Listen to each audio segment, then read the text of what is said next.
श्रीलक्ष्मी श्रीमहालक्ष्मी क्षीरसागर कन्यका उत्तिष्ठ हरिसम्प्रीते भक्तानां भाग्यदायिनी श्रीलक्ष्मी श्रीमहालक्ष्मी क्षीरसागर कन्यका उत्तिष्ठ हरिसम्प्रीते भक्तानां भाग्यदायिनी उत्तिष्ठोत्तिष्ठ श्रीलक्ष्मी विष्णुवक्षस्थलालये उत्तिष्ठ करुणापूर्णे लोकानां शुभदायिनी उत्तिष्ठोत्तिष्ठ श्रीलक्ष्मी विष्णुवक्षस्थलालये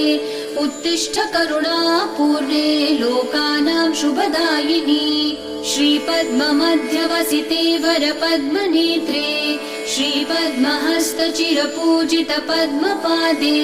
श्रीपद्मजातजननी शुभपद्मवक्त्रे श्रीलक्ष्मी भक्तवरदे तव सुप्रभातम्।